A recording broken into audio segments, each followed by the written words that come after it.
So we are going to start our chapter number 4, which is basic geometrical ideas.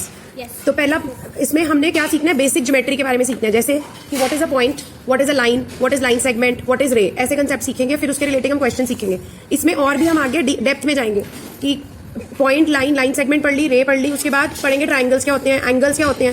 फिर triangles बन गया 3 line segment से, 3 लाइनों से ऊपर वाली फिगर जो होती है उसको बोलते हैं क्वाड्रिलेटरल, उसके बारे में पढ़ेंगे.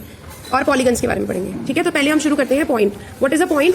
Point means a dot, and a point is a dot, and the dot determines dash. ये आपको ब्लैंक में आ सकता है. Location. A dot determines location. या what determines a location? A point determines a location. अगला कंसेप्ट. अच्छा, अब इसमें मेन इंपॉर्टेंट क्या चीज रखनी है कि पॉइंट का नेम हमेशा किसमें दिया जाता है? In capital letter. तो कहीं पे भी जब भी पॉइंट आएगा हम उसको स्मॉल लेटर में नेम नहीं दे सकते, कोई भी नेम दे सकते हैं, क्यू, पॉइंट, आर. और अगर आपको दिया हुआ है किसी भी, यहाँ पे समझो यहाँ एक स्क्वायर बना दिया एंड यहाँ दिया हुआ है पॉइंट पी, तो आप इसका नेम कैसे लिखोगे? आपको वो कहेंगे कि can you see any point in this figure, name, tell the name of that point. Point P. तो आप पूरा लिखोगे ऐसे पॉइंट पी, और ये हमेशा कैपिटल में लिखोगे पॉइंट का नेम. ठीक है. नेक्स्ट आता है line. What is a line? A line means collection of points. बहुत सारे पॉइंट्स को आप कलेक्ट कर दो, जैसे बहुत छोटे छोटे पॉइंट्स को अगर मैं कलेक्ट कर लूं और फिर मैं उनको ज्वाइन कर दूं. बट अब क्या इन पॉइंट्स का कोई अंत है? Is there any limit? No. तो it extends endlessly in both the directions. So this is a collection of points which extends endlessly in both the directions. तो इसका सिंबल क्या आएगा? लाइन का सिंबल क्या होता है? With the arrows in on both the sides. Now this shows कि ये वाली लाइन इधर भी इंक्रीज हो सकती है और इधर भी इंक्रीज हो सकती है. अनदर इंपॉर्टेंट थिंग हमने लाइन के बारे में क्या याद रखनी है कि लाइन का नेम किसमें दिया जाता है? हमेशा स्मॉल लेटर में, स्मॉल अल्फाबेट से. जैसे अगर मैंने ये एक लाइन बनाई, तो अगर मैंने इसका नेम देना है लाइन का सिर्फ, तो मैं क्या दे सकती हूँ? I can say it line L. तो मैं कैसे लिखूंगी? अगर आपको ये एक फिगर आती है that what is the name of this line, so you will write line L is the name of this line. ठीक है. बट अब दूसरा तरीका क्या होता है? मोस्टली आपको क्वेश्चंस में क्या दिया जाएगा? एक लाइन दी होगी, उसके ऊपर बहुत सारे पॉइंट्स होंगे, point A, point B, point X, point Y. तो अब हम क्या कहेंगे? इस लाइन का नाम क्या है? ठीक है. देखो, क्योंकि ये पॉइंट्स हैं तो हमने पहले क्या पढ़ा? पॉइंट का नेम हमेशा किसमें आएगा? कैपिटल में. तो लाइन के ऊपर, चाहे वो पॉइंट लाइन के ऊपर हो चाहे लाइन से बाहर हो, नेम तो हमेशा कैपिटल में ही रहना है. तो क्योंकि ये पॉइंट्स लाइन के ऊपर हैं और हैं ये पॉइंट्स हैं, इसीलिए इनका नेम कैपिटल में है. और अगर मैंने यहाँ पे एक स्मॉल एम लिख दिया और वो बता रहे हैं tell name of the line in maximum possible ways, name of this line, तो सबसे पहला नेम जो मुझे दिख रहा है एम है, तो फर्स्ट नेम तो मैं लिख दूंगी लाइन एम. ठीक है. और मुझे बहुत सारे पॉइंट्स भी दिख रहे हैं, तो मैं इन पॉइंट्स को यूज करके भी तो इस लाइन का नेम लिख सकती हूँ ना. तो मैं क्या लिख सकती हूँ? सबसे पहली लाइन मुझे क्या नजर आ रही है? A B. So I can write A B and I will put the symbol of line on the top. तो इससे मुझे पता चल जाएगा कि A B is a line. और क्या लिख सकती हूँ? ए एक्स भी लिख सकती हूँ, ए वाई भी लिख सकती हूँ, Y A. अगर मैंने पॉइंट ए उठाया, अगर मैं पॉइंट बी उठा रही हूँ, तो ये एक ही लाइन के नेम्स हैं बट अलग अलग पॉइंट्स को लेके हैं. लाइन वही रहेगी. क्यों लाइन वही रहेगी? क्योंकि ये इधर भी एक्सटेंड हो रही है, इधर भी हो रही है. आ रहा है समझ? तो यहाँ पे नाम क्या आएगा? बी ए, और ऊपर लाइन का सिंबल रहेगा B X with the symbol of line and B Y with the symbol of line. Next X point से अगर मैं लूंगी तो X A with the symbol of line, X B with the symbol of line, X Y with the symbol of line. ऐसे ही Y को लेके क्या बनेगा? Y A, Y B, Y X and Y Y, sorry Y तो point ही है. तो हमारे ये वाले ऑल द पॉसिबल नेम्स है ऑफ दिस लाइन. समझ आया? तो मतलब लाइन का नेम अगर तो स्मॉल लेटर दिया हुआ है तो स्मॉल लेटर भी लिखेंगे हम लाइन एम. बट अगर हमको हो सकता है ये ना भी दिया हो, बहुत सारे क्वेश्चंस आएंगे आपकी बुक में जहां पे ये नेम नहीं दिया हुआ, तो हमको फिक्र करने की जरूरत नहीं, दिया तो काट दो, लिखेंगे ही नहीं हम ये वाला पार्ट. तो हम पॉइंट्स को यूज करके लाइन का नेम लिखेंगे. But the only point important here is that you have to use the symbol correctly. कि अगर लाइन के बारे में इन्फॉर्मेशन दे रहे हो तो लाइन क्या सिंबल डालोगे. ठीक है. अब ये सिंबल को याद रखना, क्योंकि जो नेक्स्ट पोर्शन हमने करना है वहां पे सिंबल्स चेंज हो जाने हैं. तो लाइन का सिंबल क्या होता है? With the arrow heads on both the sides. Next हम करेंगे लाइन सेगमेंट. तो अब लाइन सेगमेंट क्या होती है? It is a part of a line.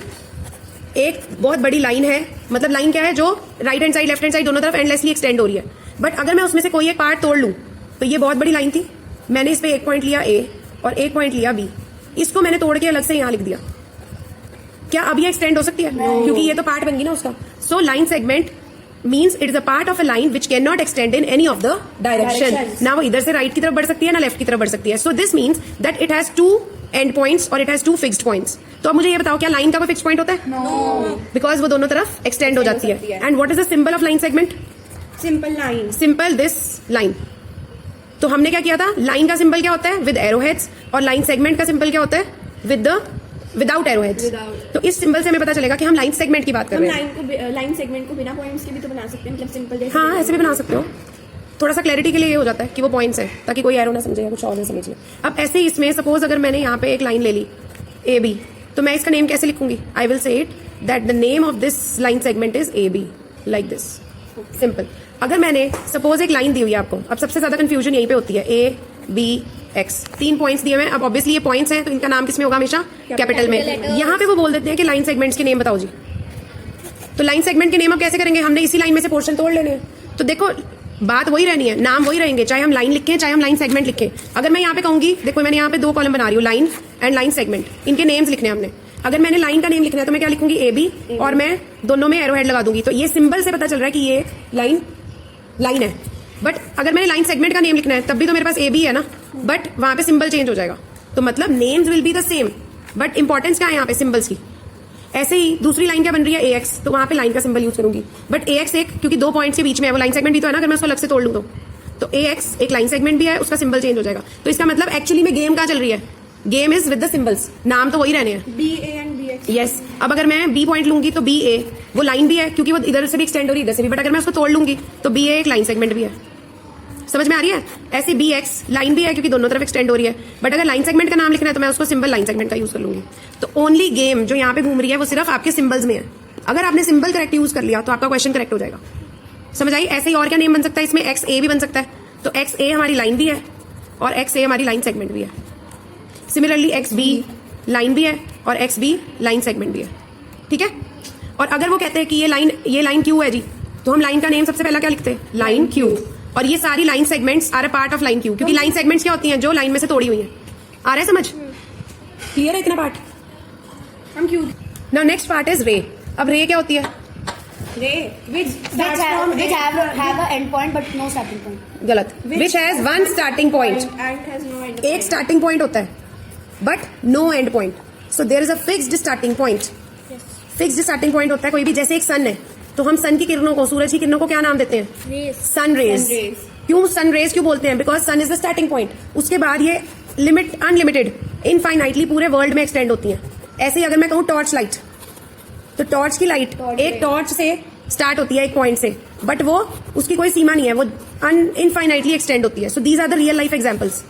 Tube light, bulb की लाइट, लाइट हाउस। वो लाइट हाउस उसकी लाइट, तो एक पॉइंट से जो स्टार्ट हुए। अब इसमें हमने मेन ध्यान क्या रखना है कि रे का जो सिंबल होता है वो क्या होगा? वन फिक्स पॉइंट है और वो स्टार्टिंग वाला हमेशा फिक्स पॉइंट होता है, तो ये फिक्स पॉइंट रहेगा। दूसरी तरफ से अनलिमिटेड है तो वहां एरो बना देंगे हम। सो this is the symbol of रे। अब रे में इंपॉर्टेंट पॉइंट क्या है कि हमेशा जब भी हमने उसका स्टार्टिंग या initial point is always, starting या इनिशियल पॉइंट हमेशा क्या रहता है? फिक्स्ड। तो उसका सिंबल हम हमेशा ऐसे बना सकते हैं, हम कभी भी उल्टा सिंबल नहीं बना सकते। This is wrong. रे का सिंबल हम कभी भी उल्टा नहीं बना सकते, हमेशा हमने सीधा सिंबल ही बनाना है ऐसे। ठीक है? तो अगर हमारे पास कोई एक रे दी हुई है, सपोज ये ए है और ये ओ है, तो मैं इसका नेम कैसे लिखूंगी रे का? ओ ए। क्या मैं ऐसे लिख सकती हूँ ए ओ? नो, दिस इज रॉन्ग, क्योंकि हमेशा रे का नाम फिक्स्ड पॉइंट से स्टार्ट होगा और दूसरे पॉइंट तक जाएगा जो कि अनलिमिटेड है। तो आपको ये देखना है कि ओ पॉइंट फिक्स होना चाहिए जो जहां से आप नाम शुरू कर रहे हो, और ए पॉइंट अनलिमिटेडली एक्सटेंड होना चाहिए। ये क्लियर है? Yes. रे। Yes. अच्छा, अब अगर हम बात करें कि लाइन के कोई रियल लाइफ एग्जांपल्स बताओ जी। सॉरी, पहले पॉइंट के ही बता दो। पॉइंट के कोई real life Tip of the example? pen, Tip of a pencil, tip of a needle. तो tip of a pen, tip of a pencil, tip of a needle, ये सारे हमारे रियल लाइफ पॉइंट के examples हैं। अगर हम कहें line segment के कोई real life examples? Length of a pen. Length of a pen, length of a book, length of a table, या side of a table, length of side of a table, length of a scale. तो अच्छा, इसलिए आपको, क्योंकि line segment की length क्या है? Fixed होती है, इसलिए आपको हमेशा जब भी क्वेश्चन आता है ना तो वो क्या आता है? Draw a line of 10 centimetre या line segment of 10 centimetre? Line segment. क्योंकि लाइन की लेंथ तो फिक्स्ड होती ही नहीं है, उसके फिक्स पॉइंट होते ही नहीं है लाइन में। और रे के रियल लाइफ एग्जांपल क्या हो गए जो हमने भी डिस्कस करें? Torch light, lighthouse, light from the lighthouse. तो क्या लिख सकते हैं हम? Sun rays, Light from a bulb. Light from lighthouse, light from torch. ये सब क्या हो गए हमारे real life examples of rays. Okay, the next concept is intersecting lines and parallel lines. Intersect मतलब जो लाइंस आपस में क्रॉस कर रही हैं। इंटरसेक्ट का मतलब होता है क्रॉस करना। तो कोई भी लाइंस, अब यहाँ पे क्या टर्म यूज हो रही है? अब आप लेमैन नहीं हो, अब आपको लाइन और लाइन सेगमेंट के बारे में फर्क पता चल गया, इसलिए आपने बहुत कॉन्शियसली हर चीज को पढ़ना है। यहाँ पे क्या टर्म यूज हो रही है? Intersecting lines. तो लाइन वर्ड है, तो इसका मतलब हम जब भी लाइन बनाएंगे तो वो कैसी लाइन बनाएंगे? With arrows. With the arrow heads on both the sides. अब ये दो लाइंस हैं जो क्रॉस हो रही हैं एक पॉइंट पे, अब ये पॉइंट है, इस पॉइंट का नाम मैं क्या रख सकती हूँ? X. O X anything, but the letter should be capital, क्योंकि ये पॉइंट है तो मैं ओ रख देती हूँ. बट अब मुझे बताना है कि कौन सी लाइंस इंटरसेक्टिंग हो रही है, तो मुझे इनका नाम लिखना पड़ेगा. एक तो तरीका ये है, मैं इसको लिख दूं P और ये स्मॉल p है और इसको लिख दूं Q. तो मैं क्या लिखूंगी? Line P intersect Line Q. Line Q. तो जब भी आप स्मॉल अल्फाबेट्स में नाम बोलते हो लाइंस का, तो आप साथ में सिंबल नहीं यूज करते. आपने ये नहीं कर देना P लिख के ऊपर सिंबल डाल देना, नहीं, इसके साथ हम लाइन लिखते हैं. जब भी हम पॉइंट्स में लिखते हैं तब हम सिंबल यूज करते हैं. ठीक है. So line P intersect line Q at point O. At point O. Now this point, जिस पॉइंट पे दो लाइंस इंटरसेक्ट करती हैं, उस पॉइंट को क्या बोला जाता है? Point of intersection. तो यहाँ पे पूछेंगे बताओ जी, what is the name of the point where line P and Q are intersecting? Point O. तो आप लिखोगे वहां पॉइंट, लिखना पड़ेगा आपको वर्ड पॉइंट O. ठीक है, आप सीधा O नहीं लिख सकते, आपको बताना पड़ेगा कि O एक पॉइंट है, तो पॉइंट लिख के बताना पड़ेगा. क्लियर है ये? Yes. Yes. फिर आ गया हमारे पास पैरेलल लाइंस.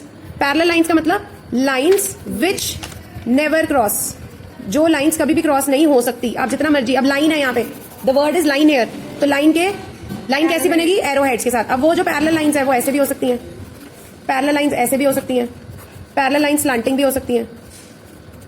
ठीक है. तो पैरेलल लाइंस मतलब कि वो लाइंस जो कभी भी मिल नहीं सकती. आप इधर से एक्सटेंड इसको करी जाओ, इधर से एक्सटेंड इसको करी जाओ, कभी नहीं मिलेगी. जैसे कि रेलवे ट्रैक्स, ठीक है, जो बिल्कुल पैरेलल होते हैं वो, या फिर two sides of a table, वो भी पैरेलल लाइंस होती हैं, कभी मिलती तो नहीं आपस में. जितना मर्जी आप सीधा उसको अगर बढ़ा लो तो. Parallel lines के बाद. अब सिंबल ऑफ पैरेलल लाइंस क्या होता है? सिंबल होता है two standing lines, that is 11. So this is the symbol of parallel. अब सपोज मैंने यहाँ लिख दिया M और यहाँ लिख दिया L नेम, तो मैं कैसे लिखूंगी? Line M is parallel to line L. ठीक है. अगर ये लाइन ना लिखे तो क्यों नहीं? आप ऐसे लिखोगे M पैरेलल N, तो M और L है क्या? पॉइंट है, लाइन है, क्या है? तो आपको बताना पड़ेगा ना कि ये लाइन है. और ठीक अगर है. पॉइंट्स और अगर यहाँ पे पॉइंट्स होते हैं, सपोज मैंने इनका नाम लिखना है PQ और इसका नाम है XY, तो इसको कैसे लिखूंगी मैं? PQ, तब मैं ऊपर सिंबल यूज करूंगी PQ is parallel to XY. तो अब समझ में आया कि मैं यहाँ पे पॉइंट्स के नाम से लाइनों का नाम दे रही हूँ और मैं ऊपर सिंबल यूज कर रही हूँ, और बीच में मैं सिंबल यूज कर रही हूँ पैरेलल का. ठीक है. नाउ जहां पे भी इसका मतलब क्या फर्क है दोनों में? ये क्रॉस हो रही है, ये क्रॉस नहीं हो रही. ठीक है. ये कभी भी नहीं हो सकती. आप जितना मर्जी चाहे इसको इधर एक्सटेंड करी जाओ, इसको ऊपर एक्सटेंड करी जाओ, कभी भी इंटरसेक्ट नहीं हो सकती. अब आपका नेक्स्ट क्वेश्चन, इंटरसेक्टिंग लाइंस का कोई सिंबल होता है? नहीं. पैरेलल लाइंस का सिंबल होता है ये 11 मार्क, मतलब two straight lines, two standing lines. This is the symbol of parallel lines. ये क्लियर है कि उसका नेम कैसे लिखोगे आप? कि इसमें भी कोई कंफ्यूजन है अभी? तो line M is parallel to line L. आप अकेला M पैरेलल L नहीं लिख सकते. M क्या है, L क्या है, बताना पड़ेगा आपको. बट जब हम पॉइंट्स के साथ नाम लिखते हैं तो हम उसके ऊपर सिंबल यूज करते हैं कि PQ is a line which is parallel to XY line. तो अब हमने इंटरसेक्टिंग लाइंस की अगर हम रियल लाइफ एग्जांपल्स की बात करें तो हम क्या कर सकते हैं? Alphabet X. ठीक है. तो first example can be alphabet X. दूसरा example can be crossing roads. जब दो रोड्स क्रॉस होती हैं, वो भी एक इंटरसेक्टिंग लाइंस का एग्जांपल है. दूसरी तरफ आ जाओ पैरेलल लाइंस. पैरेलल लाइंस के रियल लाइफ एग्जांपल क्या हो सकते हैं? Two cross bars of a window. तो जो विंडो के क्रॉस बार्स हैं वो कभी भी आपस में मिलते नहीं है. या फिर railway lines, opposite edges of a scale या opposite sides of a scale, वो कभी भी आपस में नहीं मिल सकती.